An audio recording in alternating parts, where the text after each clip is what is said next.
Now I'll pass the mic to Charlotte Craig, who she's she's a secretary on our board of directors, but she's also in the community and a really advocate for anything related to new immigrants, diversity.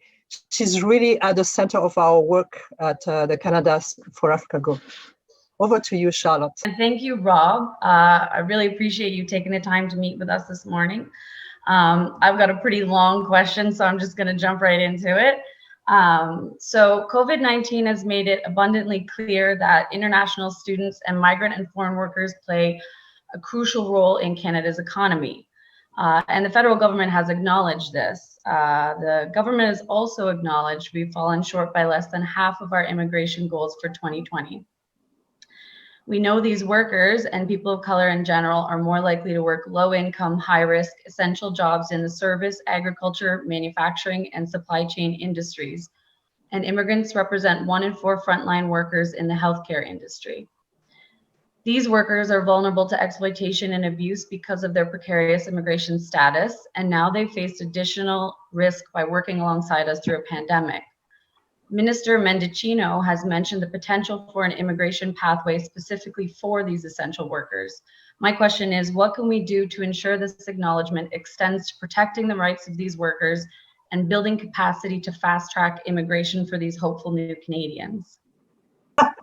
Where do you live? I'm in Manitoba currently, although I was born and raised outside of Ottawa. All right, good. Just checking. Just checking. I like to know who I'm talking to. So great points. Great point. COVID-19 has revealed many things, many fault lines in society, whether it's long-term care facilities, whether it's hospital capacity, whether it's just readiness.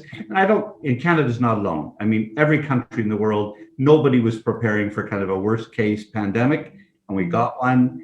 It is the event for my parents, the Depression, and then primarily World War II was defining cultural, social, economic event of their lives. And they had 5 years. Now, I think this pandemic, for anybody younger than me, if you're in your teens, 20s, 30s, 40s, this is the defining event. And it has shown that it doesn't treat all people equally. People who are more vulnerable before are even more vulnerable now. And so that's all of that we know. You raised particularly issue around newcomers. I tend to use the word newcomers because I include immigrants, economic immigrants, temporary foreign workers, refugees, asylum seekers. Those are all the different kind of categories of newcomers. And what is interesting is I don't think Canadians generally recognize that when we fall short in our immigration numbers by half or even more, it's not just the newcomer who's paying a price. Canada's paying a price. We need immigrants. And at the Conference Board of Canada, every business group, every organization says our targets, even if our targets are 400,000, 500,000 a year, 600,000 a year, it's still too low. We probably need as many as 1 million newcomers in this country every year just to keep our standard of living up. And we need a full range, not just newcomers who do low-paid entry-level jobs. We need those. And we need farm workers, we need healthcare workers, we need investors, we need teachers, we need doctors, we need engineers, we need homemakers, we need grandparents, because grandparents play a role in the family, because then you don't need as much daycare because you've got all of that system is critical. And COVID-19, we're going to be paying a price for several years now because our numbers are down. The numbers are down, obviously, because airplanes aren't flying, because we have border restrictions. People can't leave their countries, let alone come into Canada. And that's public health. So I'm not being critical of that. But what it means is we have to build a capacity now to multiply what we're doing over the next 2 years because we're falling behind. Mhm. And our universities, our colleges are paying a price because they don't have foreign students coming in. And that is a problem because that's how our universities not only survive economically, but survive culturally. Our universities are richer because we look like the world in our universities. And that's a good thing. Obviously, with temporary foreign workers, farm workers, migrant workers, etc., there's a double problem. One is that we're not going to have crops planted this spring if we don't have temporary foreign workers, but also, especially island states in the Caribbean, in Latin America, a little less so than in Africa, those remittances, which are going back home, sustain a country, Philippines particularly as well. And, so it's a double whammy. We don't have the economic growth in Canada we need, and the food we need, and the care we need. And those other countries don't as well. So we have two major COVID-19 response programs.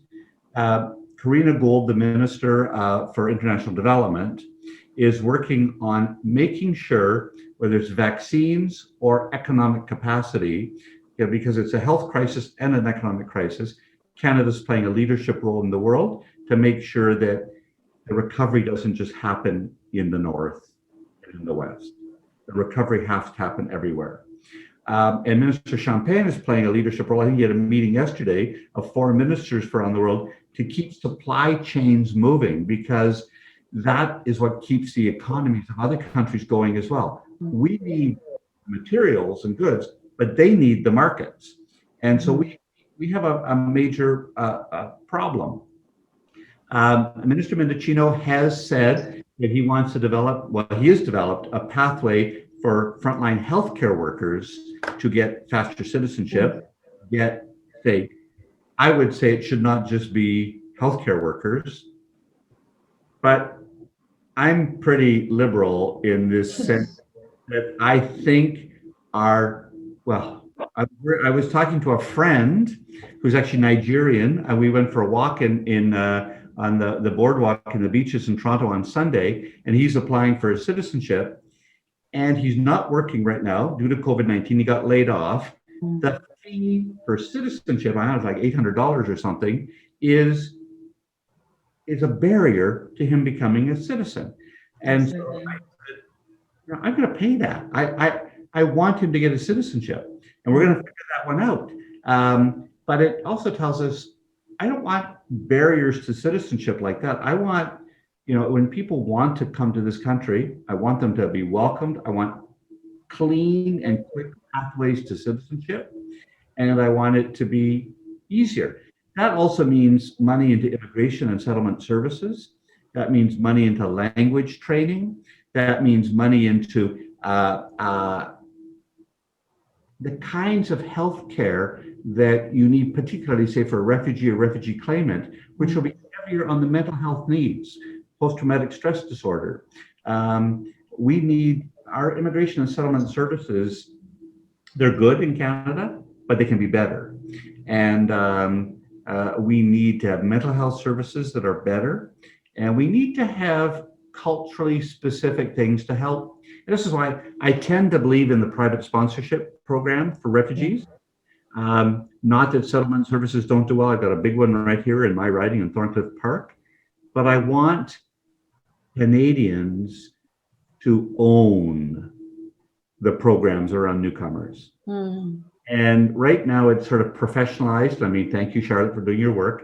But I want every Canadian to recognize that their lives are better when they know people from other countries. Thank you very much, Rob.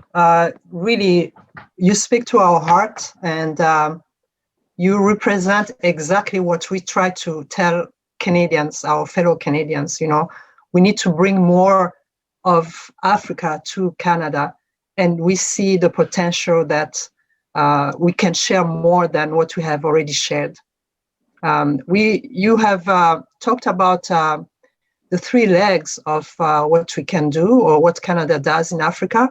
It's exactly what we want, especially Canadian values over democracy, because without democracy, we're going to continue to see all these problems that are attached to African image. And we want, for us in our group, what we want is to participate in those actions. That's what we want. So if we continue the discussion, I'm going to present other members of our group. They can introduce themselves, but I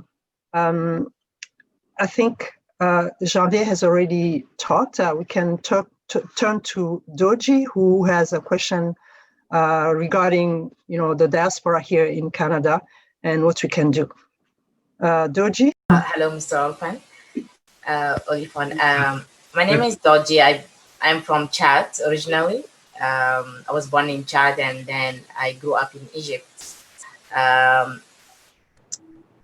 The question I want to ask is,